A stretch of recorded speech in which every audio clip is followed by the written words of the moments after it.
So tell me when this story starts to sound familiar. After hearing about all of the greatness and power that comes along with owning a VESC, you finally caved in and you bought one. After what's probably been months of waiting, it finally gets delivered onto your doorstep. You pull it out of the box and you turn it on, and maybe it works perfectly. More likely than not, it's probably a brick that still needs programming. No matter the case, you now have this very complex device with settings that seem to go on and on forever and ever. And you're afraid of even touching VESC tool because you're afraid you might break it. Does this sound familiar to you? Hi, my name is Jay, and I went through all the pain and suffering of building DIY boards because I thought it would be cheaper and easier to do it myself. But I ended up cutting every single round corner, and I had to learn how to do it the right way, the hard way. I mean, that's pretty much my learning style anyways, so it worked out for the best. I'm assuming you're watching this video because you too have been tempted by the allure of the power and repairability that comes with owning a VESC. And now you're sitting here looking at this device with no actual idea about how to go about using it. The fact is that the ability to utilize all of that power comes with the great responsibility of learning how to use it. And the curve to learning it all is very steep and undocumented. Luckily for you, at this moment in time, that information gap is slowly starting to close, and it's the easiest it's ever been to jump into this hobby than it ever has been before. Hopefully, this video will place you one step closer to being able to own your board with confidence. Welcome to VESC. ONEWHEEL. ONEWHEEL is not associated with VESC, and we're not associated with ONEWHEEL either because it's a trademark term.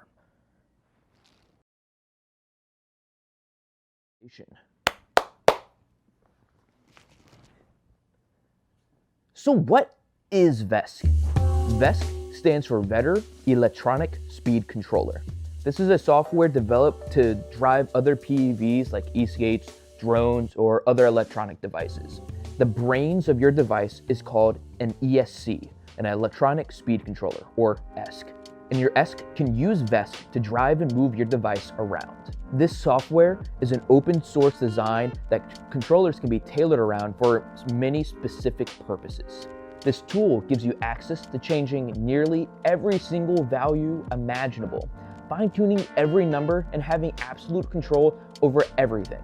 But this can very quickly get overwhelming and potentially dangerous if you don't know what you're doing or changing. It's VESC's strongest attribute, but biggest weak point. This software and all other softwares we will be using are all built by individuals in a very large community. By virtue of its open source nature, you must realize that it's not perfect and clean as a closed source tailored experience from a mass-produced device. You're jumping into an ongoing project which will continue to evolve and improve over time. Probably in a year, most of this video's information is going to be severely outdated. That's just the nature of the beast.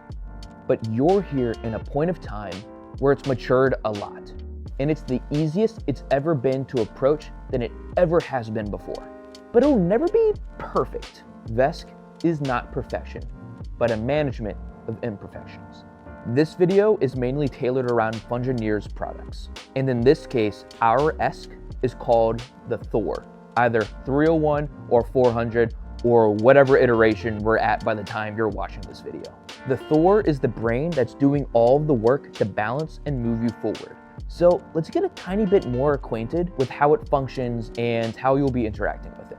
There are a few different layers of programming happening within our boards. At the base level, the ESC should be programmed with the most up-to-date firmware. Right now, we're at 6.05, but 6.06 is probably coming soon. Within this base firmware, we have an entire section that's dedicated to how the motor is driven. That's our motor config. We have an entire section dedicated to the IMU of the board. There's more going on inside of this section, but I don't need to complicate it too much for you. By themselves, both of these layers don't do much to balance our board, but they can be used together with another layer. This layer is called the refloat package. Refloat is what you could characterize as the float life. It's the logic and tuning that actually makes the board balance and holds all of the values for tuning and messing with the ride behaviors of the board. the strength or sensitivity, ATR, or gradient tracking. Foot pad engagement, haptic buzz, pushback, and LEDs. All the things you'd associate with the ride are present in this section. And with Refloat, we're given a very nice UI to visually explain a lot of the nuances of riding. This is App UI. This can be used as a ride app, but we have better suited accurate apps for this.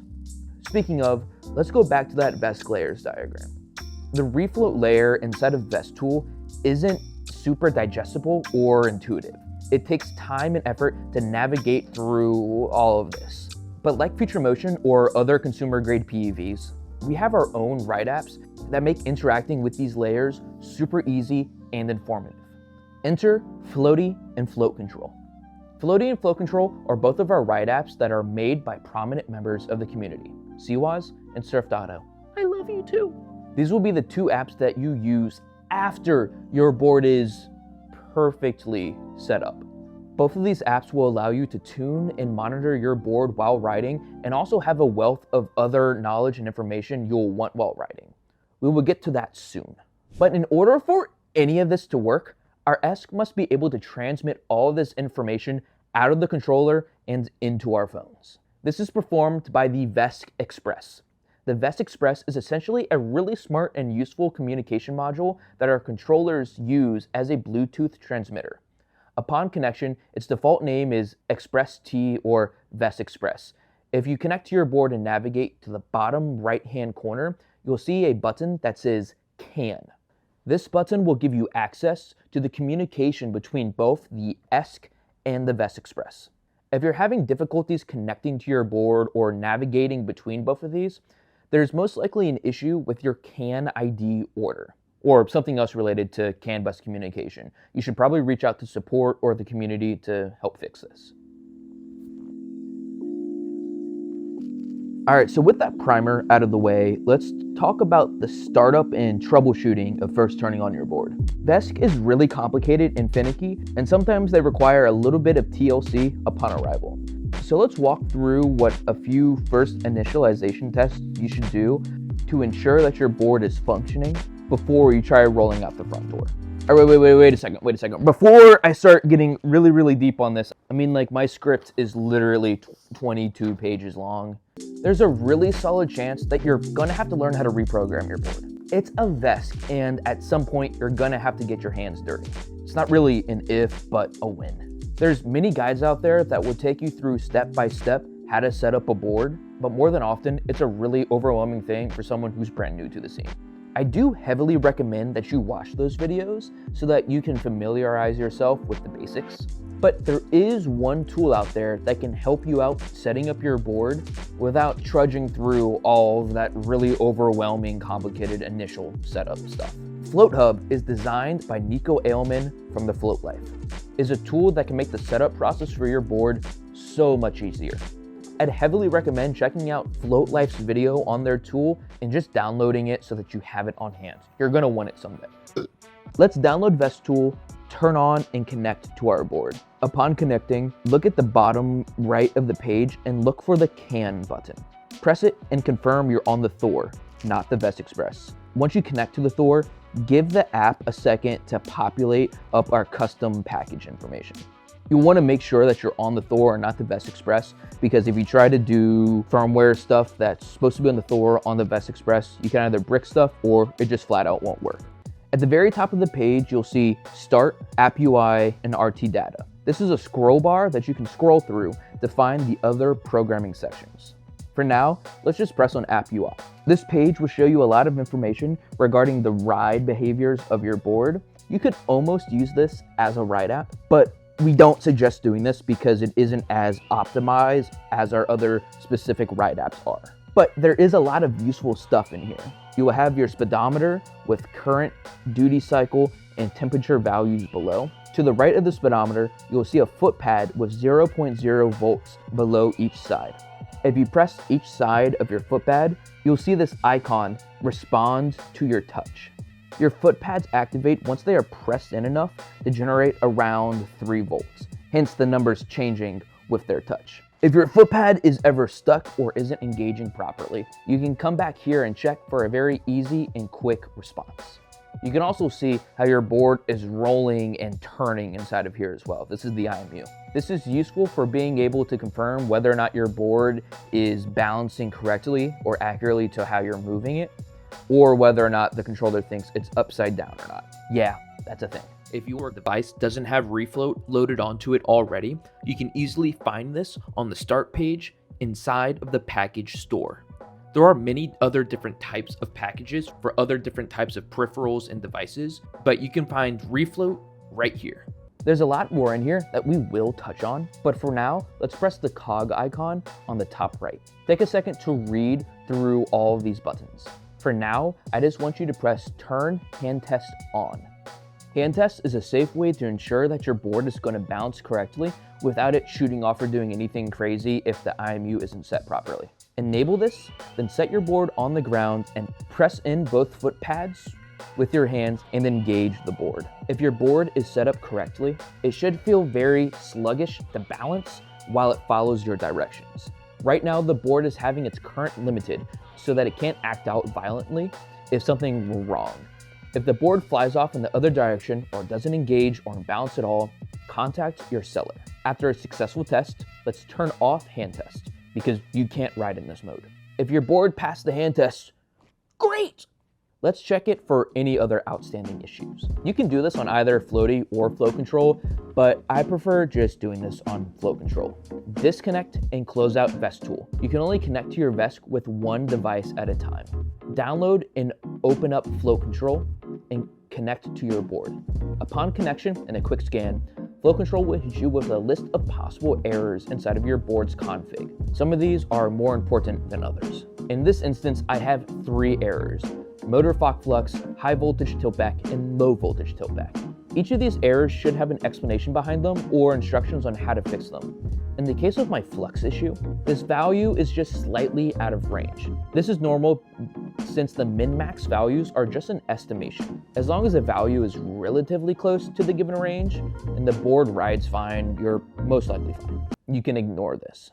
But as for my high and low voltage errors, these are critical and they must be fixed before I can ride. I won't be showing you how to fix these right now, but I will show you on later on in the video. My script says speaking of backups, but I didn't speak about backups before now. A backup is basically a way to press save on your board. This will save all of the information in case you accidentally write or break something while you're messing around. You can always revert back to this. Making a backup is super easy, barely an inconvenience. Connect back with VESC tool and navigate back to that app UI section. Press on the cog wheel and press backup. That backup only does refloat. If you want to back up your motor and IMU settings, you can find this on the start page and then backup. If for some reason you change something and it breaks anything, just press restore configs and it will pull you back to your last save point. Done. Next. So now you should be generally ready for your first ride. You can hop on and go, but I would like to introduce you to our ride app first. You may use either Floaty or Flow Control. Floaty is on both iOS and Android. Flow Control is only on iOS. Both of them have their strengths and their weaknesses. Floaty is what I would consider to be the more ease of use app. It has a very clean UI that's more in line with professional grade ride apps today. This is the app that I use whenever I'm going out and about and riding around. Flow Control has all of the same options, but it's not as slick and clean as Floaty is. But I appreciate it for its robustness and its utility. For now, I'm going to stick to Floaty for setting up your first tune. So let's go ahead and open up Floaty and turn on your board. At the very top, you'll see no boards connected. Tap here to connect. Press that. You should be able to see your board. Connect to it. Upon connection to your board's profile may be incomplete. We need to give Floaty a little bit more information about it. Under this config tab, enter the board's name in its general range. I would put 20 because it's sort of like every board's average range, but I don't really think it matters. Select your board's battery type. This is important and I'll touch more on it later on. And type the number 3 for empty cell voltage, and then let's press save. Press the hamburger icon up in the top left-hand corner, and then let's press tune. Press the plus arrow to create a new tune, and then press the 3 dots icon and select pull from board. This will now show you what your default refloat tune is. It's probably not optimized for your exact board setup, but it'll be good enough to skirt around. Give this a name and then press save. Head back to the tunes menu, and at the bottom will be a big button called import. Select this, then press download tune archive. Now you'll have every pre-made tune that's made by very notable members of the community. Return home and you'll find the ability to swipe left and right and to be able to apply all of these tunes. Make sure to press apply though, and note that you can only do this while going slow or idle. If you're moving, there's a good chance the app will block you from being able to write a tune, or it might dump you if you're able to brute force through it. Let's go back up to the tune menu and press on our default tune. This will bring us to the tune modifier tab, where you can pull and drag these sliders around to mess with your board's feel.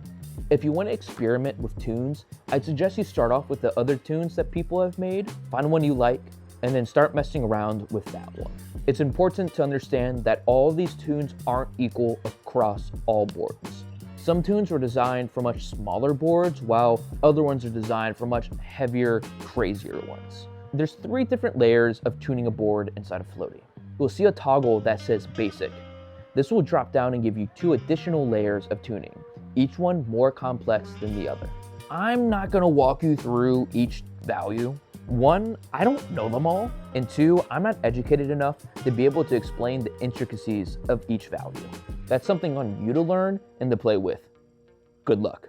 Oh yeah, wait, one more thing. I don't know why I had to write one more thing. I wrote the script. I didn't have to be surprised by that. You can easily share your tunes to and from all of your friends. Click on the 3 dots and press export. This will pop up a QR code that's a shareable tune card. There's a lot of really good stuff inside of this app, so be sure to explore it more and get familiar. There is one other thing that I need to show you though, and that's sessions and ride tracking.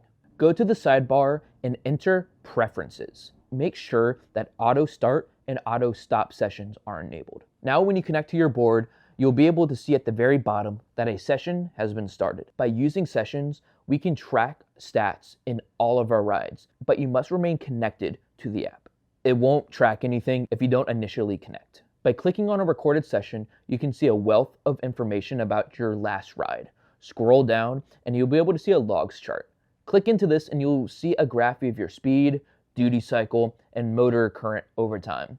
You'll also be able to see at the very bottom any ride errors that occurred. But that's not all. Click the 3 dots at the top right and you'll be able to export logs or open in float view. If you press open in float view, you'll be brought to an even more in-depth session view that'll display literally every piece of information during your ride. You can also download all of your logs here too if you want to share them to other people. You can also export this as a file and open it up on a desktop browser, and that's on the same name as Float View.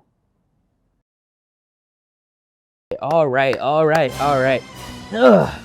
The way that you've come to understand batteries is all wrong. And if you're riding a VESC, you're going to have to be more knowledgeable about how they actually function. Before I continue into this subject anymore, please understand that I'm not an expert on this, I'm not a professional, and I'm not the most educated on this subject. And if you're someone with much more knowledgeable battery knowledge than I do, please do not cringe when I'm about to oversimplify very complex ideas. I know where I'm wrong. I just want to make this easy to understand and to be able to actually use.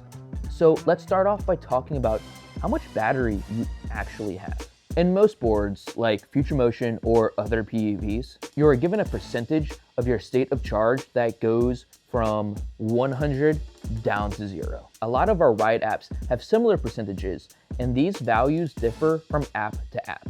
You can have a percentage on VESC Tool, a percentage on Floaty, and a percentage on Float Control, and even a percentage on like a LiTech BMS app that comes with like earlier X7 and GTFO kits. You will start to notice subtle differences between all of these apps. Which one is correct and which one should you trust? First off, trust Floaty or Float Control for any of your general information. These will oftentimes be more representative of your actual state of charge, but they can still be a little bit misleading. Instead of watching your percentage, you have to learn your voltages. Your battery is comprised of many smaller individual units called cells. If you have an 18S 2P pack, you have 36 of these cells. If you have a 20S 2P pack, you have 40 of these cells. 18S times 2, 20S times 2. And each battery pack can have different size cells, from a 21700 cell to an 18650 cell. Sort of like the difference between AA and AAA batteries. All these cells work together to form one larger unit of a battery. Each of these cells reach their maximum state of charge at 4.2 volts each. If you were to multiply this total voltage of a single cell by the amount of cells you have in series, like 18S or 20S, you'll come to the total voltage of your pack, 75.6 or 84 volt. Voltage is sort of like a measurement system, like inches or millimeters on a ruler, but instead of distance, it's available power in a given space. Let's bring it all back to just one cell for a second. If you were to apply the voltage method to measure how much you have left in the tank to a cell, you might instinctually think that 4.2 volts per cell is 100% and 0 volts per cell is 0%. But this is not the case. In reality, 4.2 volts per cell is 100% and 3 volts per cell is 0%. When we use batteries, we rarely deplete them completely of energy because in doing so would damage your battery beyond repair. Below 2.5 volts per cell, it begins to lose its chemical integrity and can literally explode. So we limit ourselves to the 4.2 and 3 volt range. Technically, there is a little bit more capacity underneath that 3 volt threshold, but it's not as strong as the top end of a battery, so it's of little use to us. It's like how your phone works faster at 100%, but much slower at like 10%. But even with this clarification, percentage is still not a good estimate of how much voltage you have left in the tank. Why? Because the speed at which we go from 4.2 volts per cell, or 100%, to 3 volts per cell, 0%, doesn't happen linearly, and it doesn't always happen at the same rate. Each battery pack can be made of different cells of different sizes and different characteristics. The Samsung 50S, or maybe any of Molicell's P45B, P50B, P28A, P30B, all of these cells act differently at different states of charge. 50S has a lot of capacity, but once you go below 50%, it loses a lot of that stopping power that it has at the top end. But P45B has nearly the same stopping power from top to bottom, but has slightly less capacity than 50S. There are many differences between all cells, and a single percentage is just far too simple to be able to pile in all of that information into one number. This is why in our apps, you have to select what battery type you have so that the app can apply a certain percentage to the measured discharge curve. But some apps like VESC Tool just apply a general curve to everything and can become very inaccurate.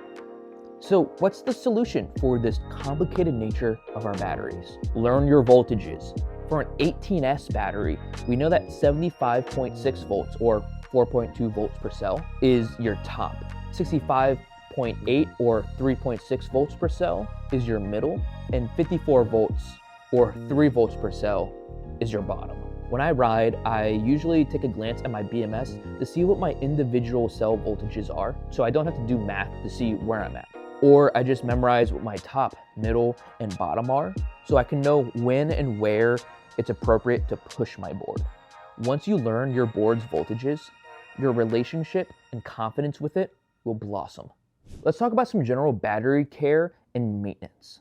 If you plan on leaving your board alone for a long time, for let's say like more than a month, you need to take the proper precautions to storing it for long term. ESCs and BMSs can have a very subtle parasitic drain on them that will silently deplete a battery over time. It will not stop at 3 volts per cell. It will drain them completely empty, leaving you a dead board and potentially a fire hazard if you ever try to charge it back up again. Don't do that. Don't do that. Instead, if you're planning on not riding for a long time, you need to periodically check back in on your board's voltage and charge it when appropriate. Or just disconnect the ESC and the BMS from the battery and it can stay in a healthy state. If you want to do that, if you want to disconnect your ESC and your BMS from your battery so you can store it long term, you have to do it at around 60 to 70% or 3.6 to 4 volts per cell, and then disconnecting it. At the troubleshooting portion of this video, you saw that I had high and low voltage pushback issues. My board did not have these set correctly, and both floaty and float control were screaming at me to correct them. High voltage and low voltage pushback are two settings that serve as warning indicators, and they are both extremely important. You can find both of these settings in VESC Tool, REFLOAT, Specs.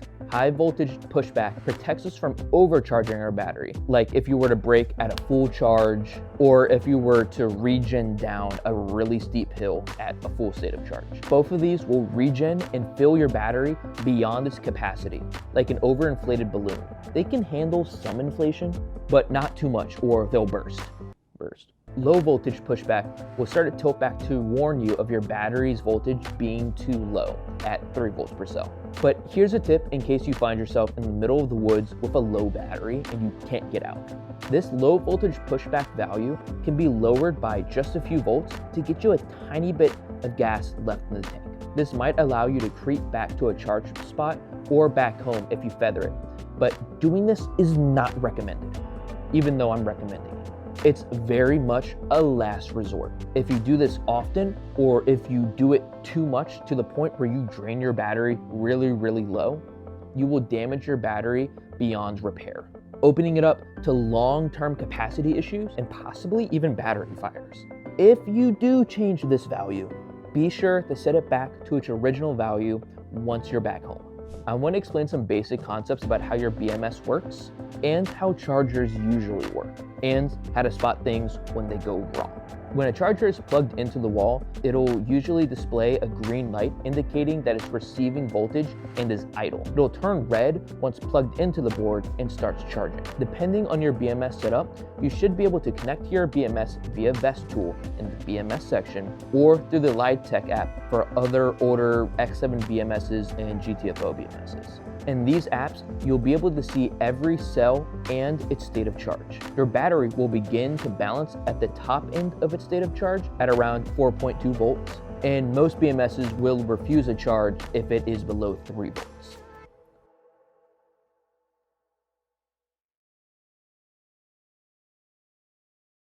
Alright, I think it's about time that we do an entire tour of the REFLOAT package so that you can get used to how everything is set up, and go over some other general things like haptic buzz, error alerts, and other general settings. It's important to know that once REFLOAT is loaded on to your VESC, it comes with a lot of general values that should work. You shouldn't need to change much in here unless you're specifically prompted to, like high voltage and low voltage pushback.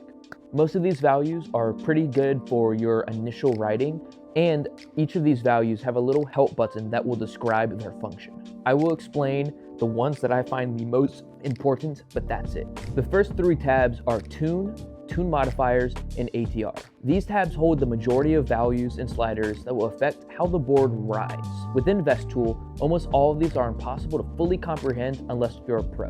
Floaty and Flow Control both have access to all of these values on their side, so it's a lot more intuitive and diegetic to change it over there than it is in here. But you can do it in here if you want. You're just a masochist if you do so. Like I said, on the floaty tune side, I'm not going to talk about what each of these values all do because I don't really know what they do. I know how to make my board do the thing that it is that I want it to do, but I don't know what that exactly is. In order to explain what all those tune values do, it would require an entire other video. And I mean, I'm like halfway through my script, so I just don't have enough time to do all of it. The 4th tab is named Startup, and it shows a bunch of information regarding how your board behaves at, as you guessed it, the startup. The first 3 groupings are all related to what pitch you want the board to be engageable at. and how fast it'll do it. I personally leave all of these at default, and you don't need to change them unless you want to have certain other behaviors. Below, we have start options. My favorite in here is simple start. You natively have a dual zone sensor, which you have to press on both to level and engage the board. But if you don't step on it right, or if your foot pad is on the unsensitive side, you'll fail to activate both and you'll have a mount of shame. How pathetic. Simple start helps fix this. It'll allow our dual zone sensor to be a single zone sensor upon startup, but after a short time will turn back into a dual zone sensor for riding. This feature is goated. Another notable feature is the parking brake or brake current. This value is what allows your board to stay in one spot and not roll down on an incline while idle. Our next tab is stop. This tab has a lot of values that dictate situations when a board will come to a stop or cut off. The first grouping is called angle faults. These are thresholds for scenarios where your board would topple or turn over. When this happens, the board will disengage. I leave these alone, they're pretty okay at their generic settings. The next grouping is called switches, which have to do with how your foot pad functions, switching on or off.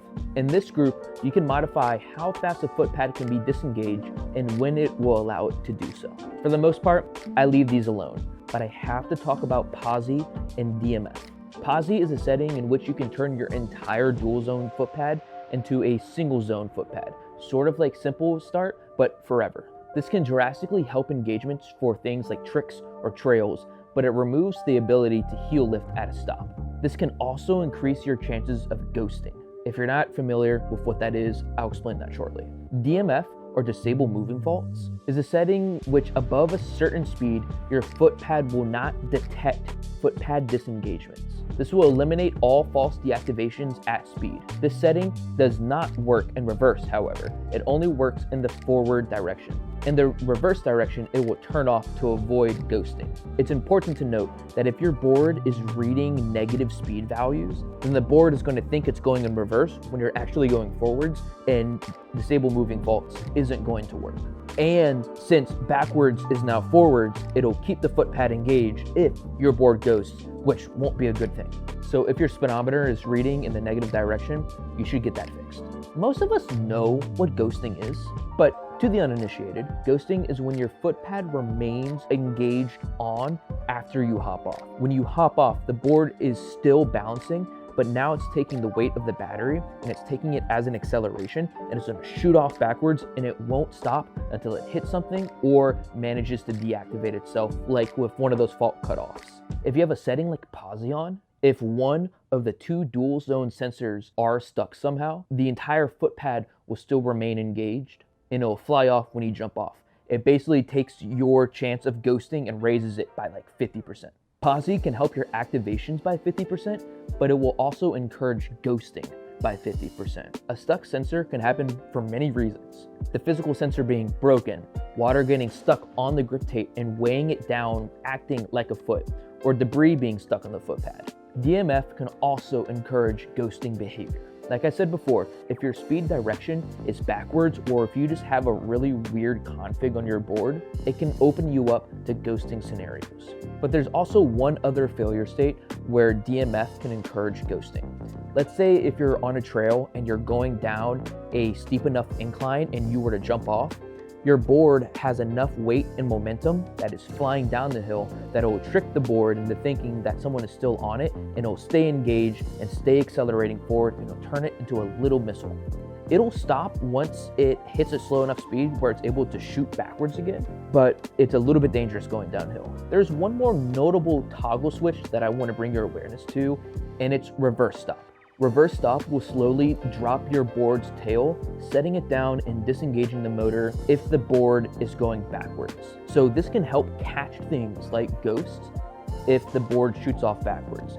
But this also makes it really hard to stay stable and in one position on your board, because you have to rock back and forth, and as soon as you go backwards, it'll try dropping the tail, and you can't ride backwards if you're doing tricks and whatnot. But it's just another switch that you might want to know where it's at. A lot of these adjustments in this area are very easy to make, but can lead to a lot of dangerous things. Please make any adjustments to your board mindfully. fully considering all the risks that they might entail. What is duty cycle? Duty cycle is arguably the secret sauce, the superpower that VESC grants you. It is the tool that teaches you how you can push your board and gives you the confidence to truly ride it to its max. But what is it? To the experts in the space, please do not cringe when I oversimplify what duty cycle is. Give me mercy. Inside of your board, the motor is doing two things.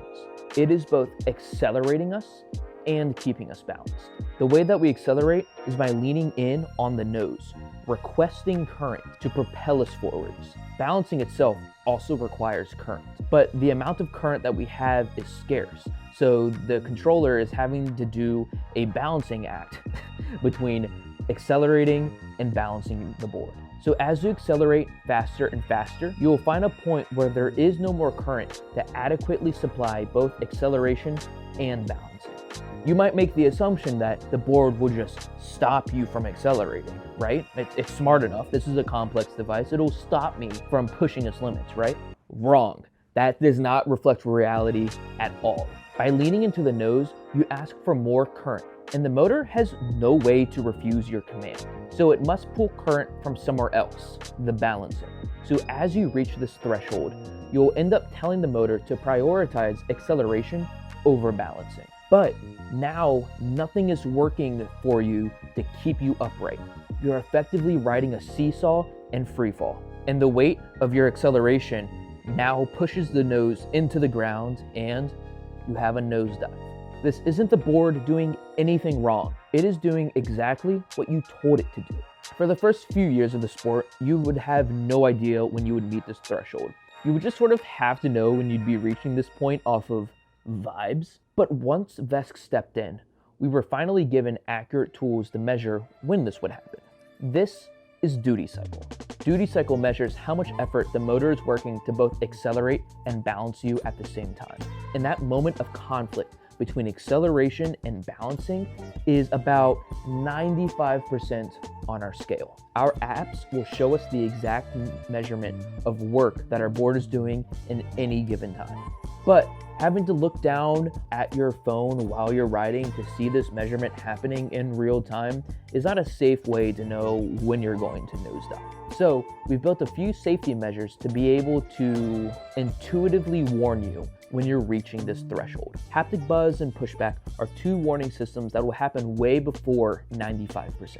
At 80% duty cycle, you'll feel a slight buzz and the nose raising underneath of your feet. This gives you plenty of warning before ever coming close to that nosedive so that you can educatively chase speeds without having to risk a random nosedive. Is educatively a word? I don't think so. Both of these warning systems, haptic buzz and pushback, are very configurable. You can set these warning systems to go off at any percentage of duty cycle. You can set its strength, its speed, its sound. You can even completely turn them off if you want to.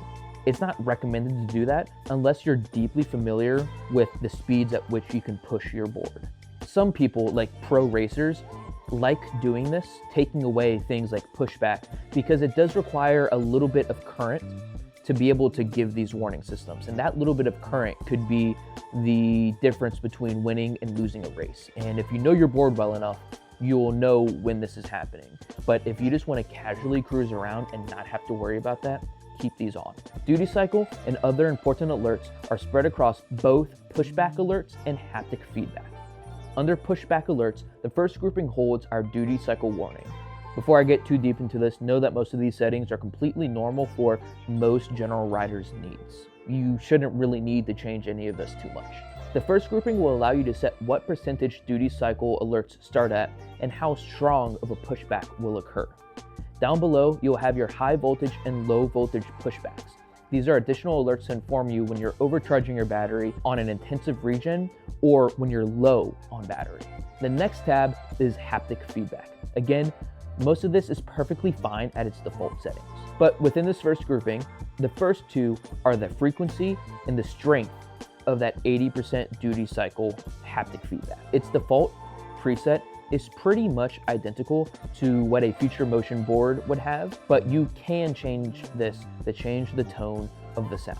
The second two relate to the high and low voltage alerts that are configured in the previous tab. These are set to a slightly different tone than the duty cycles alert so that you can distinguish the two from one another.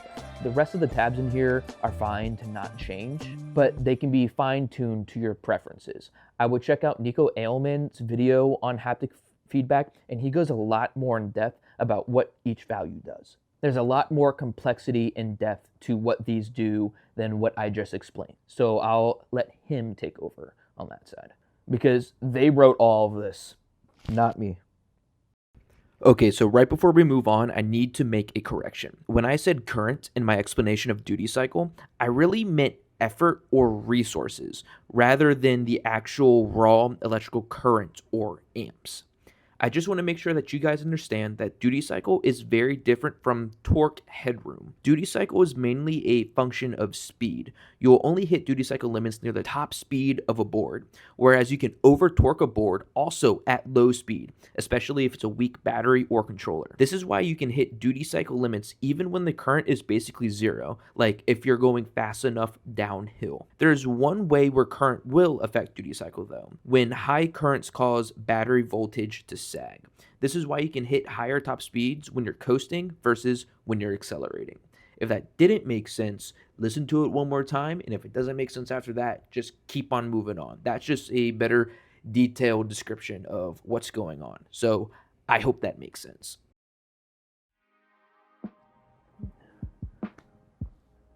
Remote. I'm skipping this tab because it's not a common one that you'll ever have to mess with. If you're ever inside of this tab, you know why you're inside of this tab. So for the most part, just ignore it. LEDs. Ugh. LEDs are genuinely the most annoying thing to deal with in this community. I think it's the only thing that companies like Future Motion have gotten it right on their boards. It's been a consensus now that if you're able to get properly working LEDs on your board, you've essentially mastered VESC. Congrats. I've still yet to do that. LEDs are just really finicky, and VESC doesn't have a good history of handling them well. Not VESC as Vetter, but as VESC, the ONEWHEEL community. Just to make an important distinction between that. But here's some basic general information that might help you in getting your LEDs up and running. 1. LEDs must be configured first before ever getting any proper LED animation. 2. In order to properly configure them, you have to know your LED type, the LED length, and the LED order. In the case for Thor controllers, your LED type is going to be 12 volt RGB. The length depends on the strip, so you'll literally just have to count out the individual LEDs that are on the strip. And in the case of Thor's, LEDs are daisy chained together. So they go status, front, and rear. And 3, in order to see any type of LED change that you make inside of Refloat, you have to power cycle the board after each change. This allows the LED controller to turn off and then come back on with those new changes. After you've set in all that information, then you can jump to the LED tab. When you're in here, you can start messing around with all the colors and animations.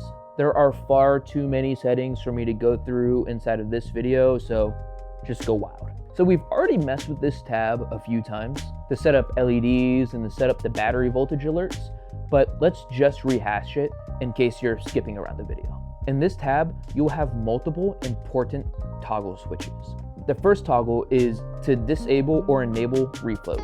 This is important when doing things like motor setup, as having this enabled will mess with any type of results that you're trying to get. You'll have your high voltage and low voltage pushback. These are two important battery health settings that I've talked about through multiple times during this video. You know, I actually don't know how I'm cutting this video because I might cut it up into multiple videos. So saying this video might infer that it's one major one when I might be cutting it down into parts. Who knows? You're gonna see.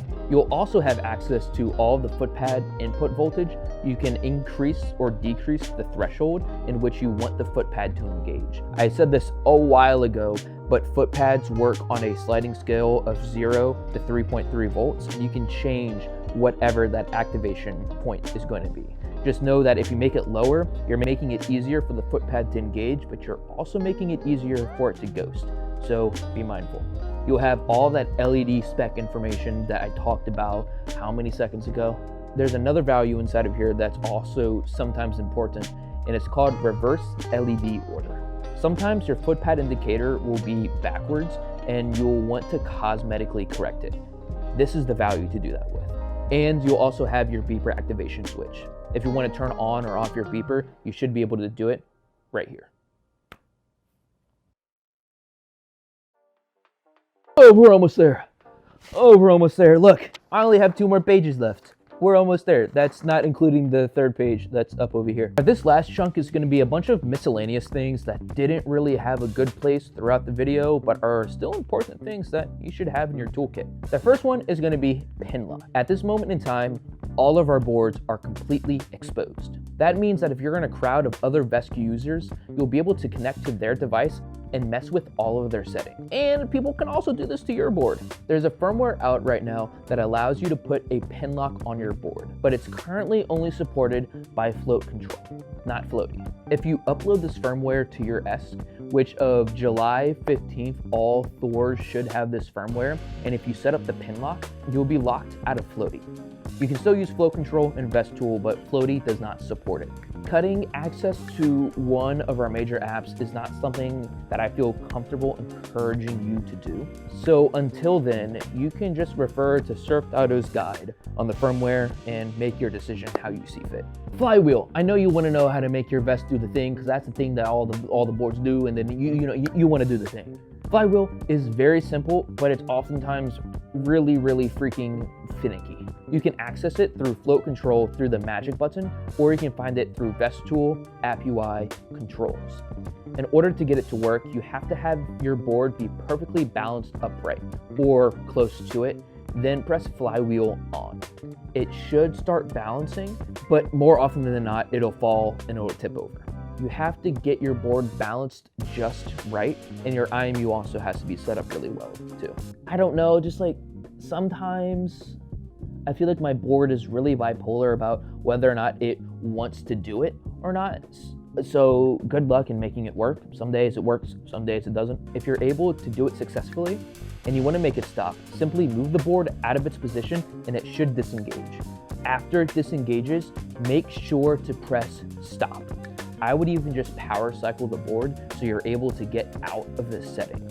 Do not ride in this setting. I don't know why it's bad. I've never tried it because I've been told not to, so just don't do it. Don't ride in the flywheel setting. Don't do it. The TCP hub. Our boards have this awesome tool that no one ever talks about, and it's called the TCP hub. Its function is where you can remotely hook up your board to the VESC server, and you can have other people connect to your board from across the world. This is very useful if you're getting help from someone for troubleshooting and whatnot. The remote controls. You can use your phone to drive your board forwards and backwards. Floaty, float control, or VESC tool all have this function. That's basically it. How to adjust your rails. Thankfully, since you have a VESC, you can adjust your board for any type of rail that you want. There's 3 ways to do this. 1, go into VESC tool, app config, IMU. Scroll down to IMU rotation roll or rotation pitch.